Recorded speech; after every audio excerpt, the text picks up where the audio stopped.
Hi, and welcome to Love and the Planets for the week of June 19th, 2017. I'm Armand Diaz in New York. And I'm Margaret Gray in Dublin, Ireland. Well, Margaret, after a jovial, well, I don't want to say it was jovial, but it was a very Jupiter-oriented week, followed by a very Neptune-oriented week, we come into the new moon. It's a new moon in Cancer with a somewhat different vibe.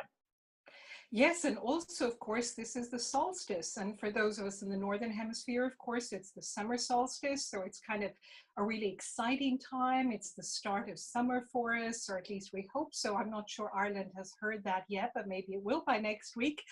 But for the Southern Hemisphere, of course, it's the start of winter. But it's such an important time, the solstice, because it's really that one of those defining pillars in time astrologically. So we really all feel it.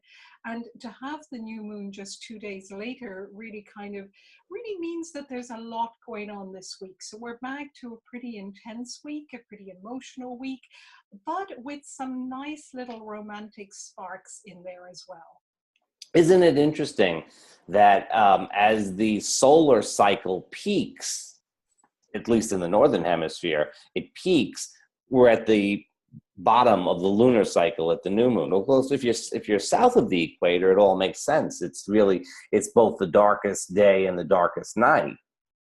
But here above, we have a little bit of a contrast. Yes, and there's something about that difference. I think I wonder about the difference in our psyche, that we're kind of on different clocks, really, effectively, in terms of what's going on for us.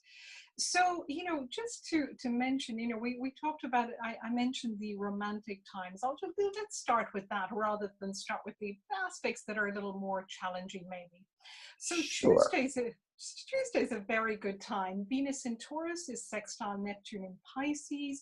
So at least there's this start to the week, even though, of course, Mercury is square Chiron. So, it's possibly a healing time, I would describe it. And I know that sounds a little new agey whenever we talk about Chiron to say there's healing, but there is a reality in that it opens up the opportunity. It doesn't mean it'll happen, but it means that maybe, if we use our communication skills wisely, there could be some potential healing and some nice times together. And sorry, I was It going to could be. say, Go ahead, say. I was just going to say the second time, of course, is Sunday. So it kind of ends the week with the Mars in Cancer trine Neptune in Pisces. So that's just something to keep in mind, that they're kind of like two bookends, these Neptunian transits. I wanted to say that also too at midweek there, when we have that nice Neptune Venus aspect, we also have the moon helping out by being in Taurus to really. So we have Venus and the moon both in Taurus saying hi to Neptune. Everybody's in their own signs, and or dignities, as we say in astrology, and it could make for like a very pleasant day. I think midweek might have some nice feeling, and it could be good for sharing a meal together and some other sensual sort of activities. So true. And we kind of really need that, don't we, after the weeks we've had, the past few weeks. I think we kind of need that. And I think, particularly for couples, this might be a nice time to reconnect, to bond together after there might have been, maybe some confusion, miscommunication last week. And certainly Wednesday is a very important time with that superior conjunction of the Sun with Mercury. Although what I think is interesting is that it is at 29 degrees Gemini. So although potentially it's a good time for communication, also to kind of keep a lookout, that, just be aware of what we say, because, it has the potential to be very good, or there could be some mishaps as well at that time. Yeah, I feel that there's a little bit of a challenge associated with at the solstice, with the Sun and Mercury coming together, and it is at the extremes of the signs, and it's right by the solstice. So I kind of feel that things could get a little over the top, especially as the Sun and Mercury both aspect Chiron this week by square, and that could be, as you say, a little ouchy. Very true. Now, after that, of course, Mercury moves into Cancer. So, over the next 3 weeks, we've got a whole different feel around communication, because Cancer, of course, like all the Mercuries in water signs, whether it's Scorpio, Pisces, or Cancer, tend to read between the lines. So it's much more picking up those emotional vibes. So we might find ourselves a little more sensitive in relationships. And we may not find it as easy to express things in a logical way. So just to be aware of that there's that overtone in terms of our communication for the next 3 weeks. Indeed. Also, I mean, if we're looking in the big picture, we might think that, July and August is going to be a very hot summer astrologically. Even if you are in the Southern Hemisphere, I think July and August is going to be a hot summer. And so the emotional tone that Mercury in Cancer brings, it's best dealt with in a very conscious type of way where we can sort of express our feelings and work with them. It would be good to do a little bit of prep work. Cancer is one of those signs that can be a little retentive and sort of hold on to things a little bit. And if you do, I think you may find that as the summer wears on, some things wind up sort of coming out in, dramatic ways. Yes, and also, of course, Mercury in Cancer, Mercury in Water generally can be a little passive aggressive at times. So just to be conscious of that, because that can be easily misunderstood and, of course, creates a lot of upset. So what do you think about this new moon in Cancer, Armand, for relationships? Well, the new moon in Cancer brings us home. It brings us to a sense of what our comfort zone is. Where do I want to be? Where do I feel safe? Where do I feel secure? But it's a time of beginnings. It's not out there yet. It's the sense, we're sort of drawn inwards, almost considering, where do I feel safe? Where do I feel comfort? And I think that one of the things we have to think of in relationship is it with you?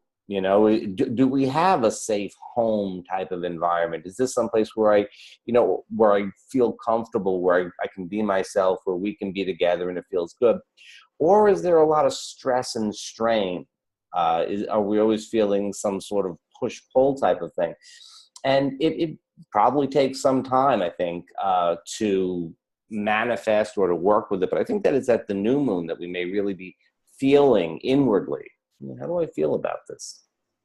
That's such a good point, and particularly a moon in Cancer. And I think with Cancer, the emphasis is also on family, isn't it? So it's on, do I have a sense of family with these people? Who are my family? Are they my blood family? Is it my partner? Is it my children?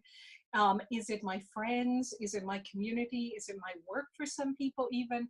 So I think a lot of those things might be stirred up. And, what does family mean?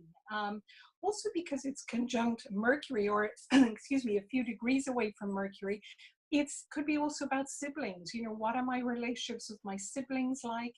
Now, there's also a very big aspect during this new moon, which is quite intense for couples, which is, of course, Venus trine Pluto. So that has quite a lot of passion. So I think there's a little bit maybe this kind of, two sides to it, really. There's the side that is about family and familiarity, that lunar side, and then there's the side which is about, is this my sexual partner? Is there a sexual relationship still between us? Am I passionate about this person? What's that all about? So it feels a little bit kind of weighing up those two sides and what matters most, and really ultimately it's whatever works for the couple. Yeah, I mean, I think that it's important to recognize with that Venus Pluto aspect that and Venus is in Taurus, and there's, certainly sexuality and all kinds of material things as well.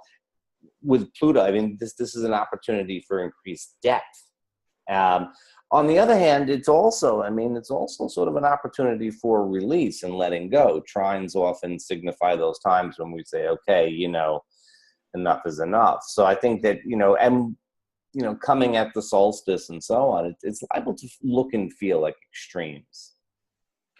So what would we suggest to people in relationships this week? I mean, one of the things might be to, as you said at the beginning, spend some nice time together, do something nice together. And, maybe I suppose also, back to being grounded, because when there's so many emotions floating around, really to keep ourselves anchored in our body, anchored on the ground, try and, just do something that just keeps us solid within ourselves.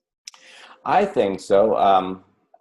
There's a great deal of, as we always say, creativity, any sort of creative outlet, any sort of connection with nature.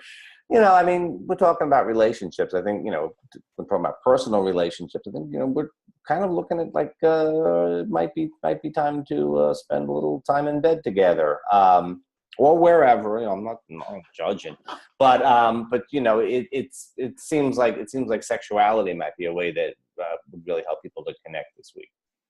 Yeah, some sexual intimacy is really important. And that might be, in fact, one of the things we're going to talk about in one of our webinars at some point, because it's not often talked about in astrology. So look out for a future webinar with us.